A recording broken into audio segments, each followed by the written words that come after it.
ஏல மக்கா வணக்கம்டே. இந்த திமுகக்குள்ளே என்னதான் நடக்கு?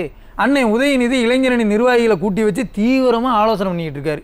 ஏற்கனவே சீனியர் அமைச்சர்கள் தேர்தலில் வேலை பார்க்கலன்னும் அதனால் ஐயா ஸ்டாலின் ரொம்ப அப்செட்டில் இருக்காருன்னு தகவல்கள் வந்தது. இந்த நேரம் பார்த்து அண்ணன் ஆலோசனைகள் பண்ணுதாருன்னா என்னவா இருக்கும்? ஒருவேளை சீனியர்களை பூரா தூக்கிட்டு அண்ணனுக்கு ஏற்ற மாதிரி இளம் நிர்வாகிகளை இறக்கிடுவாங்களோ? இதுக்கிடையில் அக்கா கனிமொழி வேற ரொம்ப அமைதியாக இருக்காங்க. என்ன தான் நடக்குன்னு தெரியல.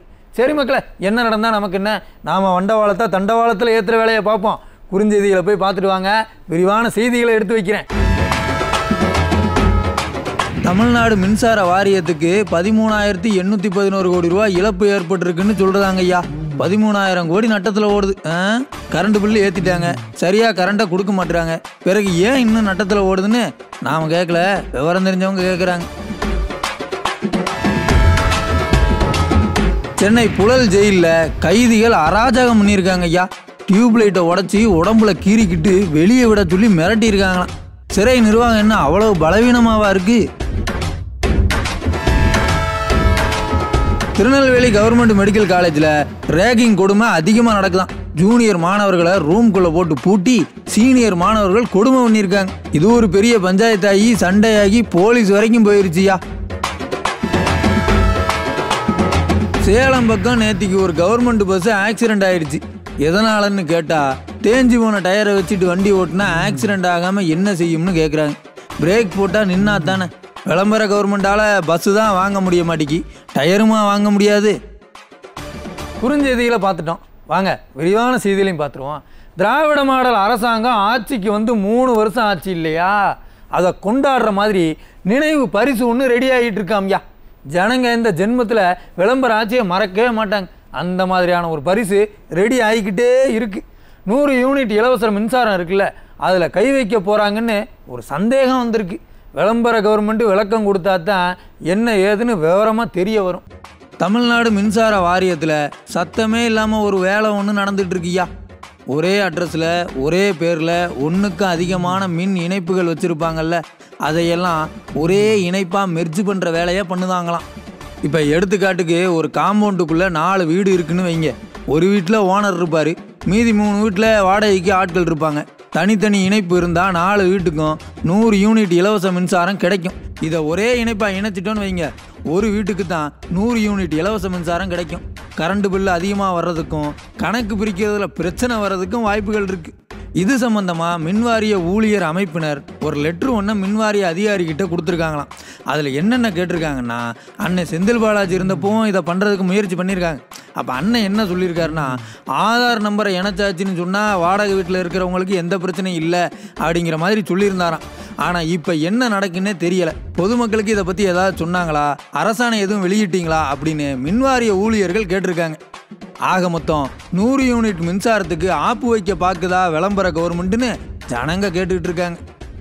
அதாவது ரிசர்வ் பேங்கில் ஆரம்பித்து உள்ளூர் பேங்க் வரைக்கும் எல்லாருமே என்ன சொல்லுதாங்க, ஓடிபி கேட்டால் சொல்லாதீங்கன்னு சொல்கிறாங்க. ஓடிபி சொன்னால் நம்ம காசை திருடிடுவாங்கன்னு எல்லா ஜனங்களோட மனசுலையும் ஆழமாக பதிஞ்சிருக்கு. இப்போ வந்து ஓடிபி கேட்டு பல்பு வாங்கிட்டு இருக்கு பள்ளிக்கல்வித்துறை. அந்த கொடுமையை கொஞ்சம் பாருங்கள். தமிழ்நாட்டில் மிக சிறப்பாக செயல்படுற துறை எதுன்னு கேட்டிங்கன்னா, விளையாட்டுத்துறைக்கு பிறகு பள்ளிக்கல்வித்துறை தான்ப்பான்னு உடன்பிறப்புகள் பதில் சொல்லுவாங்க. ஏன்னா அமைச்சர் அன்பில் மகேஷ் அண்ணன் உதயநிதியோட நண்பர்ல, அதனால் உடன்பிறப்புகள் அப்படி தான் பில்டப் பண்ணுவாங்க. ஆனால் உள்ளபடியே நிறைய குழப்பமும் பிரச்சனைகளும் இருக்கிற துறை அண்ணன் அன்பில் மகேஷ் தலைமையில் இயங்குகிற பள்ளிக்கல்வித்துறை தான். இப்போ தனியார் பள்ளிக்கூடங்களில் பார்த்தீங்கன்னா, என்ன ஹோம்ஒர்க் கொடுத்தோம், என்னைக்கு லீவு, பிள்ளை எப்படி படிக்குதுன்னு எல்லாத்தையும் பெற்றவங்களுக்கு வாட்ஸ்அப்லேயே சொல்லிடுவாங்க. அந்த மாதிரி கவர்மெண்ட் ஸ்கூலில் படிக்கிற பிள்ளைகளுக்கும் எல்லா அறிவிப்புகளையும் செல்ஃபோனுக்கே அனுப்புறதுக்காக ஒரு முயற்சி ஒன்று எடுத்திருக்காங்க. கேட்க நல்லா தான் இருக்குது, ஒழுங்காக செய்யணும்ல. அங்கே தான் நம்ம நாடக கோஷ்டி வழக்கம் போல் குழப்பம் பண்ணிக்கிட்டு இருக்கு. பெற்றவங்களை ஒரு நாள் பள்ளிக்கூடத்துக்கு வர சொல்லி செல்ஃபோன் நம்பரை வாங்கி ஓடிபி கேட்டு கன்ஃபார்ம் பண்ணுறதை விட்டுட்டு ஃபோன் பண்ணி நான் டீச்சர் பேசுகிறேன் ஓடிபி சொல்லுங்கன்னு கேட்டுக்கிட்டு இருக்காங்களாம். ஓடிபியை சொல்லக்கூடாதுன்னு பேங்கில் சொல்லியிருக்கிறதால யாரோ டீச்சர் மாதிரி பேசி ஏமாற்ற பார்க்குறாங்கன்னு பெற்றவங்க ஓடிபியை சொல்ல மாட்டேங்காங்களாம். இந்த ஆடியோவை மட்டும் கொஞ்சம் கேளுங்களேன். ஹலோ ஹலோ, அதிரன் அம்மாங்களா? அதிரன் அம்மா தான். நான் டீச்சர் பேசுறேன். சொல்லுங்க. அந்த நம்பரை தான் நாங்க எம்எஸ்ல ஏத்திட்டு இருக்கிறோம். இது உங்க நம்பரா? அதிரன் அப்பா நம்பருங்களா? இது என்னோட நம்பருங்க. சரி, அப்ப இந்த நம்பரை ஏத்திடுறோம். இந்த நம்பருக்கு ஒரு ஓடிபி வரும் 6 டிஜிட்ல. புரியல. நம்பர் 6 டிஜிட்ல ஒரு மெசேஜ் வரும். அந்த நம்பரை எங்களுக்கு சொன்னாதான் நாங்க ஏத்த முடியும். அத கொஞ்சம் சொல்லணும் நீங்க. இல்ல சொல்லுங்க. வேணாம் வைங்க. அதிரன் இருக்காளா பக்கத்துல? நீங்க யாருங்க? நான் டீச்சர்னு எனக்கு காதுல விழுலையா? நீங்க வைங்க. நீங்க டீச்சர்லாம் இல்ல, போய் சொல்றீங்க. கேட்டிங்களா? டீச்சருக்கு வந்த சோதனையை பாருங்க. இப்படித்தான் இருக்கிற வேலை பத்தாதுன்னு ஆசிரியர்களை பாடா படுத்திக்கிட்டு இருக்கு பள்ளி கல்வித்துறை. நாம் முன்னாடியே சொன்ன மாதிரி பெற்றவங்கள ஒரு நாள் பள்ளிக்கூடத்துக்கு வர வச்சா வேலை முடிஞ்சது. அதை விட்டுட்டு என்னென்ன குழப்பம் பண்ணுதாங்கன்னு பாருங்கள். எல்லாம் நேர கொடுமை. பள்ளிக்கூடத்தில் நடக்கிற கூத்து தான் இப்படி இருக்குன்னா காலேஜ் நிலைமை ரொம்ப மோசமப்பா. திருநெல்வேலி கவர்மெண்ட் மெடிக்கல் காலேஜில் ரேகிங் கொடுமை நடக்குயா. இதனால் சண்டையாகி கார் கண்ணாடியெல்லாம் உடச்சி 2 பசங்களை சஸ்பெண்ட் பண்ணி போலீஸ் கேஸ் வரைக்கும் போயிருக்கு பாருங்கள். திருநெல்வேலி கவர்மெண்ட் மெடிக்கல் காலேஜ் ஹாஸ்டலில் ஜூனியர் பசங்களை சீனியர் பசங்க ரேகிங் பண்ணியிருக்காங்க. ஜூனியர் பசங்களை ஒரு ரூமுக்குள்ளே போட்டு பூட்டி வச்சு கொடுமை பண்ணியிருக்காங்க ஐயா. இது சம்மந்தமாக ஜூனியர் பசங்க பெற்றவங்ககிட்ட சொல்லிட்டாங்க போல தெரியுது. பெற்றவங்க காலேஜில் கம்ப்ளைண்ட் பண்ணியிருக்காங்க. கல்லூரி நிர்வாகமும் 2 சீனியர்களை சஸ்பெண்ட் பண்ணிட்டாங்க. பிரச்சனை அத்தோடு நிற்கலை. ஜூனியர்களுக்கும் சீனியர்களுக்கும் இடையில சண்டையாயிருக்கு. இதை பயிற்சி மருத்துவர் ஒருத்தர் தட்டி கேட்டிருக்கா. அப்படி அது ஒரு குத்தம்னு அவரோட கார் கண்ணாடியே பசங்க உடைச்சிருக்காங்க. இந்த சம்பவம் சம்மந்தமாக காவல்துறை விசாரணை நடத்துகிறாங்க. பாருங்க, படிக்க போகிற பிள்ளைகள் விசாரணை போலீஸ்னு போய்கிட்டு இருக்காங்க. விளம்பர அரசாங்கம் இனி இப்படி நடக்காமல் இருக்க என்ன செய்யணுமோ அதை செய்யணும். அட நாம் சொல்லலை, ஜனங்க சொல்கிறாங்க. காசு வாங்கிட்டு கேஸு போடாமல் இருந்த ஒரு காவல் உதவி ஆய்வாளர் கையங்களவுமா சிக்கியிருக்காருயா.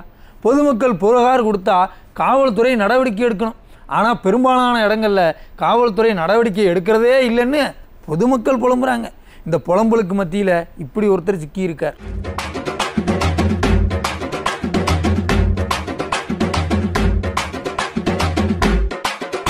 ராமநாதபுரம் மாவட்டம் தொண்டி பக்கம் வேல்முருகங்கிறவருக்கும் அவரோட சொந்தக்காரருக்கும் ஏதோ தகராறு நடந்திருக்கு. இந்த விவகாரம் தொண்டி போலீஸ் ஸ்டேஷன் வரைக்கும் போயிட்டு ஸ்டேஷனில் இருந்த சிறப்பு காவல் உதவி ஆய்வாளர் ராமகிருஷ்ணன் கேஸ் போடாமல் இருக்க ஒரு 3000 ரூபா லஞ்சம் கேட்டிருக்கா. அப்படி இந்த விவகாரம் லஞ்ச ஒழிப்புத்துறைக்கு போய் அவங்க வழக்கம் போல் ரூபாத்தாளில் கெமிக்கலை தடவி கொடுத்து கையும் களவுமாக பிடிச்சிட்டாங்க. காவல்துறையில் சிலர் இப்படி இருக்கிறதால தான் நியாயம் கிடைக்க மாட்டேங்குது சார் அப்படின்னு இந்த செய்தியை கேள்விப்பட்ட ஜனங்க புலம்புதாங்க. இப்படி சிலர் இருக்கிறதால தான் குற்றவாளிகள் வாட்ஸ்அப்பில் ஸ்டேட்டஸ் வைக்காங்க. தருமபுரி பக்கம் போலியம்பள்ளியில் சந்து கடையில் வச்சு சாராயம் விற்காங்களாம். சட்டவிரோதமாக நடக்கிற இந்த மது விற்பனை பற்றி காவல்துறைக்கிட்ட பல தடவை சொல்லியும் நடவடிக்கையே எடுக்கலையாம். சம்பந்தப்பட்ட அந்த மது வியாபாரி ஊரே சேர்ந்து எதிர்த்தாலும் எங்களை ஒன்றும் செய்ய முடியாது அப்படின்னு தில்லா வாட்ஸ்அப்பில் ஸ்டேட்டஸ் வச்சுருக்காராம்.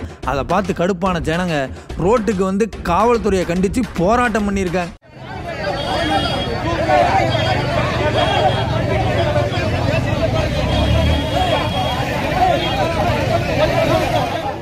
பாருங்க, காவல்துறையை கண்டித்து பொதுமக்கள் போராட்டம் பண்ணுறதெல்லாம் இந்த விளம்பர ஆட்சியோட லட்சணத்தை வெளிச்சம் போட்டு காட்டுற மாதிரி தானே இருக்குது. காவல்துறையை கையில் வச்சிருக்க முதல்வர் கொஞ்சம் கண்டும் கருத்துமா துறையை கவனிக்கணும். அட நாம சொல்லலை, ஜனங்க சொல்கிறாங்க.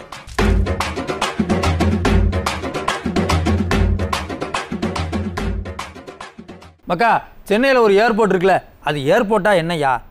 அங்கேருந்து பார்த்தீங்கன்னாக்கா எந்த ஃப்ளைட் வந்துச்சு எந்த ஃப்ளைட் போச்சுன்ற தகவல் வருதோ இல்லையோ, தினம் கொக்கைன் சிக்கிச்சு மெத்து சிக்கிச்சின்னு விதவிதமான போதைப் பொருட்கள் சிக்கிற செய்தி வந்துக்கிட்டே இருக்குது. 22 கோடி ரூபா மதிப்புள்ள போதைப் பொருட்கள் இப்போ சமீபத்தில் கூட சிக்கியிருக்கான். அப்போ பாருங்கள், தமிழ்நாட்டிலையும் இந்தியாவிலையும் எந்த அளவுக்கு போதைப் பொருள் நடமாட்டம் இருக்குன்றத ஐயா ஸ்டாலின் 3 வருஷத்தில் சூப்பரான விடியலை கொடுத்துருக்காரு போங்க. சரி மக்களே, இன்றைக்கி நிகழ்ச்சி இந்த செய்தியோடு முடிஞ்சது. நாளைக்கு மறுபடியும் வந்து உங்களை சந்திக்கிறேன். நன்றி, வணக்கம்.